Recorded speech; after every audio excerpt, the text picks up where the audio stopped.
Welcome back. Taking your phone calls, 412-575-2600 on the Borders and Borders hotline. Also taking your tweets at Josh Taylor HD. A couple Pirate-related tweets to start the show out.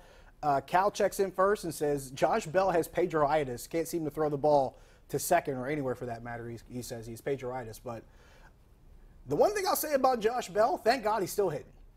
Like, that's the one thing you got going for him because he's still a work in progress. That's the only thing you tell yourself. That's what you have to tell yourself to make yourself feel better about Josh Bell. He's a work in progress. It's his first full year playing the position. And if that's the one thing that you point to that makes you feel better about it, maybe that's it, because I don't have much else. Sorry, I just don't. And there's been times when Josh Bell's warts at first base have shown, but if I had to go off of the full, what's the word I'm looking for, full body of work, I'd say it's probably been more of a passing grade than a failing one. But the throws to second base are a pretty big issue. I'll agree with Cal on that one. Jason says, if Neil Huntington and Clint Hurdle are brought back, it should tell you how truly serious they are about claims of accountability.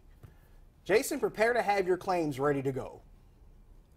Honestly, I'm just expecting it at this point. I'm pretty much expecting it. And that has nothing to do with the Ken Rosenthal report that they had been at least discussing a contract extension earlier.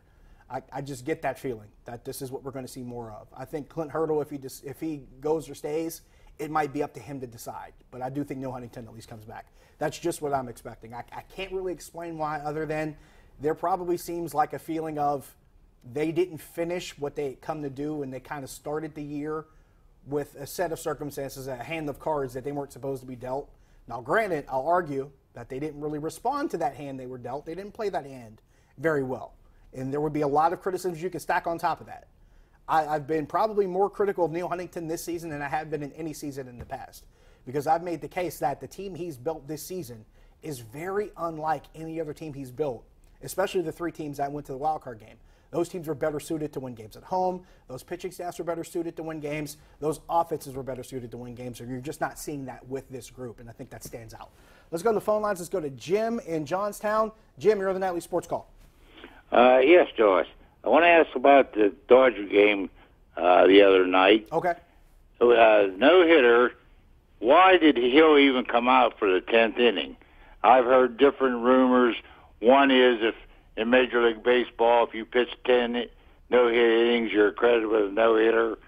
And others, you got to pitch the whole game. What is their rule on no-hitters? I would imagine, and thanks for the call, I would imagine the rule is you have to pitch the whole game.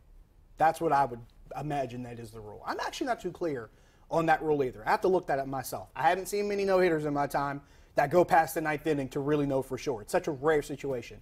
I was surprised that Rich Hill came out in the 10th inning.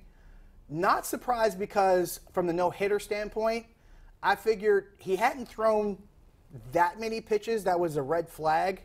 But you do have Kenley Jansen, and you are trying to win that game. And Kenley Jansen, in my opinion, there's two really great closers in the game. They're 1 and 1A. It's Craig Kimbrell and Kenley Jansen in no particular order. Whichever one you want to put number one, I won't argue with you because they're both that good. But the Dodgers have that guy in the bullpen. And you went with Rich Hill for a 10th inning. That kind of surprised me, but from the sake of he still had the no-hitter, I would imagine Dave Roberts, had Rich Hill given up a base hit, maybe a single or something into the corner, he probably would have pulled him immediately and brought Jansen or whoever in the game. But I think that's probably the reason why he brought him in there, just for the sake of him having the no-hitter and not wanting to pull him out, which isn't always the most prudent thing, as we found out thanks to Josh Harrison. Back to the phone lines. Let's go to Paul on the north side. Paul, you're on the Nightly Sports Call. Yeah, hi, Josh. How are you tonight? Good. How you doing?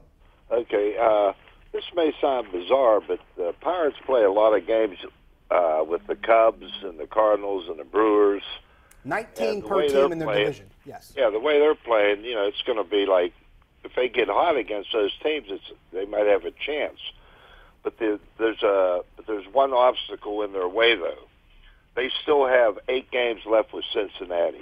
I know. And they can't beat this team if they tried. And you're seeing the results of it. And thanks for the call. I had this theory. I believe I floated it out either last week or the week before last on Bucko Talk. Saturdays, 9 to 11 a.m., 93.7 The Fan. I floated this theory out. It might have been last week about how specifically the Reds, the Cubs, the Brewers. It seems like these three teams, the Pirates are having the most trouble with. They're giving up the most runs to. They're getting outslugged by. And I had this theory that what do these three teams have in common? Cincinnati, Wrigley, Milwaukee, Miller Park, all three of them. Great American Ballpark, all of them, hitters' ballparks. Easy to pop the ball out of there. Smaller hitters' ballparks, it favors a hitter, except for when the wind is blowing in at Wrigley. That's a much different dynamic. But generally speaking, all things being equal, all three parks are hitters' parks. All three teams are built to take advantage of what their parks are set up to be. And it also just so happens that you have two other parks in your division that are also smaller parks. So why is Cincinnati going around bopping home runs on the Cubs, out-slugging the Brewers and giving everybody else a hard time at Great American Ballpark? Because they're built to take advantage of that actual opportunity to do that at home. In which case, good on Cincinnati for doing that. Now, it doesn't guarantee them to win often when they go elsewhere. If they go to bigger parks, like say if they go to a San Diego, say if they go to a Chavez Ravine, it may not be as easy. But it's easier for them to take advantage to win games at home and win games in their division because the ballpark parameters fit what their lineup is. So good call there by you. We'll go to John in Greetree. John, you're on the Nightly Sports Call. Hey, thanks for taking my call, guy. How you doing tonight? Good. How you doing? I'm doing okay. What's wrong with the Pirates, man? They ain't going to go nowhere if they keep losing games, man. And they're losing all kinds of games. Thank you very much. John, you ask me the same question every time you call this show. What's wrong with the Pirates? There's like 8,000 things wrong with the Pirates. Pick one. I've made this another analogy I've made on the radio quite a few times. You know what the Pirates are? You know what's wrong with the Pirates? The biggest reason it's wrong with the Pirates? I'll just boil it down. The Pirates are an old home that you brought and you're trying to remodel it. And every day you turn around, something else is broken. Either the furnace is broken, or the plumbing has gone bad, or you got to replace the windows. And as soon as you fix that, it's something else. Or the water heater goes boom. Every time you try to fix something with this team, the starting pitching's bad, it stabilizes and the offense goes silent. The offense figures it out, the bullpen starts to act up. The bullpen gets figured out, the defense goes short. It's really the equivalent of owning an old house. That's the best I got. We'll take a break. We'll come back and answer some more questions. We got Frank in Uniontown. Hold the line. We'll get to you when we get back. Stick around.